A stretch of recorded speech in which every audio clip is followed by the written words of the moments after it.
Welcome back to another technical deep dive here in the debug zone. Today we're tackling a big question and breaking it down with insights from other users.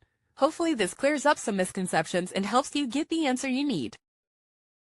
So buckle up, stay a little curious, and let's jump right in.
And that's a wrap.